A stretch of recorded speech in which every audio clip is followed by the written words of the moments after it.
Times of കൊടുങ്ങല്ലൂരിന്റെ പ്രവർത്തനം മാതൃകാപരമെന്ന് Benny Behanan MP.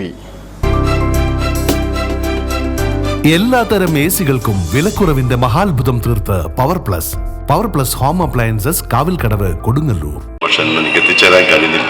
ഒരു കടം കിടപ്പുണ്ടായിരുന്നു. ആ കടം വീട്ടിയതാണ് എനിക്ക് ഏറ്റവും വലിയ സംതൃപ്തി. ഇതൊരു പ്രാദേശിക ചാനലാണ്.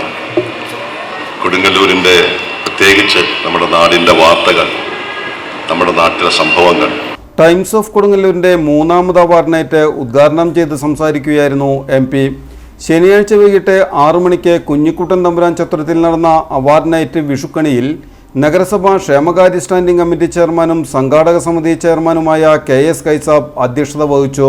Times of Kodungallur editor CR Jijeesh ആമുഖ പ്രഭാഷണം നടത്തി. സീരിയൽ ആർട്ടിസ്റ്റും കോമഡി സ്റ്റാർ ഫെയിമുമായ അനുമോൾ അവാർഡ് വിതരണം ചെയ്തു. മികച്ച പാചകക്കാരനായി പറമ്പിക്കുളങ്ങര സ്വദേശി ശിവനെയും വാർക്കപ്പണിക്കാരനായി തിരുവള്ളൂർ സ്വദേശി ആനാട്ട് ശശിയെയും സാമൂഹ്യ പ്രവർത്തകനായി റഹീം മുല്ലങ്ങിത്തിനെയും ആരോഗ്യ പ്രവർത്തകനായി M ഹബീബിനെയും ബിസിനസ് രംഗത്ത് നിന്ന് TC Praveen, KL Ashwanth, Thottungal Riyas, TS Nasar എന്നിവരെയും കലാരംഗത്ത് നിന്ന് ശ്രീലതാ മേനോനെയും വനിതാ കണ്ടക്ടറായി അനന്തലക്ഷ്മിയെയും പ്രവാസി വ്യവസായിയായി സലീം കൊടുങ്ങല്ലൂരിനെയും ഓണംകളി ടീമായി റിതംസ് എടവിലിങ്ങിനെയുമാണ് ആദരിച്ചത്. MLA മാരായ VR Sunilkumar, ET Tyson master, നഗരസഭാ ചെയർപേഴ്സൺ TK ഗീത, നഗരസഭാ പ്രതിപക്ഷ നേതാവ് TS സജീവൻ, നഗരസഭാ കൗൺസിലർ C സുമേഷ്, പ്രിയം കാറ്ററിംഗ് MD ജോബീഷ് ചന്ദ്രൻ എന്നിവർ പങ്കെടുത്തു. മലയാള മനോരമ ലേഖകനും സംഘാടക സമിതി കൺവീനറുമായ ഗിരീഷ് ഉണ്ണികൃഷ്ണൻ സ്വാഗതവും Times of Kodungallur reporter KA Roni നന്ദിയും പറഞ്ഞു. ചടങ്ങിൽ വെച്ച് 5 കുട്ടികൾക്ക് 10,000 രൂപ വീതം ചികിത്സാ സഹായം വിതരണം ചെയ്തു. തുടർന്ന് നൃത്യങ്ങളും മാജിക് ഷോയും അരങ്ങേറി.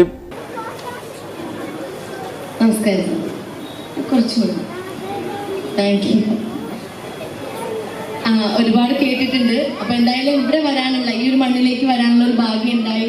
അപ്പോൾ എന്നെ ഇവിടെ ക്ഷണിച്ച ഈ ചാനലിന്റെ എല്ലാ മെമ്പേഴ്സിനോടും ഒരുപാട് സ്നേഹവും നന്ദി അറിയിക്കുകയാണ്. പിന്നുള്ളത് വിഷമം എന്ന് പറഞ്ഞാൽ നിങ്ങളെനിക്ക് നേരെ കാണാൻ പറ്റുന്നില്ല. ആ ഒരു വിഷമം മാത്രമേ ഉള്ളൂ. ഞാൻ വിചാരിച്ചെന്ന് വെച്ചാൽ എന്താ വേണ്ടത്, നിങ്ങളുടെയൊക്കെ വന്നൊന്ന് ഇന്ററാക്ട് ചെയ്യുക. ഫ്രണ്ടിൽ സെറ്റ് കൊണ്ട് മാത്രം ചേച്ചിയെ കാണാം, പിന്നെ ചേച്ചിയുടെ ക്ലാസ്. പക്ഷെ ആരാനും പോലും മുഖത്ത് പോലും എനിക്ക് കാണാൻ പറ്റില്ല. നിങ്ങൾക്ക് എന്നെ നന്നായിട്ട് കാണാൻ പറ്റുന്നില്ലേ? ഇല്ലേ? പക്ഷെ എനിക്ക് നിങ്ങളെ നന്നായിട്ട് കാണാൻ പറ്റുന്നില്ല. ആരെയും കാണാൻ പറ്റുന്നില്ല. കാണാൻ പറ്റുന്നുണ്ട് അവരെയൊക്കെ? ഇല്ലല്ലോ. പറ്റുന്നുണ്ടോ? പറ്റുന്നില്ല.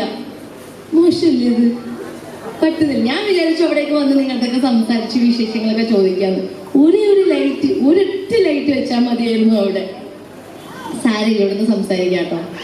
എന്തായാലും എല്ലാവർക്കും സുഖമാണെന്ന് വിശ്വസിക്കുന്നു. സുഖമല്ലേ? ആ സൈഡിൽ മാത്രമേ കേൾക്കുള്ളൂ. സുഖമല്ലേ ചേട്ടന്മാരെ? എന്നെ മനസ്സിലായല്ലോ അല്ലേ? അതൊന്നും ശബ്ദം പോരാ. അതെന്താ, വൈകിട്ട് 6-7 മണി ആയതുകൊണ്ടാണ് സൗണ്ട് ഇല്ലാത്തത്. സുഖമല്ലേ? മതി കേട്ടോ. എന്തൊക്കെയുണ്ട് വിശേഷങ്ങള്? ഇങ്ങനൊരു ഇപ്പൊ 3ാമത്തെ അവാർഡ് നൈറ്റ് വിഷുക്കണിയാണ് നടക്കുന്നത്. കഴിഞ്ഞ 2 വർഷമായിട്ടും വളരെ മനോഹരമായിട്ടാണ് ഈ ഒരു പ്രോഗ്രാം മുന്നോട്ട് കൊണ്ടുപോകുന്നത്. തൊഴിൽ മേഖലയിലുള്ളവർക്ക് അവാർഡും പുരസ്കാരം ഇവിടെ കൊടുക്കുന്നുണ്ട്. അപ്പോൾ അത് വളരെ സന്തോഷമുള്ള ഒരു കാര്യം തന്നെയാണ്.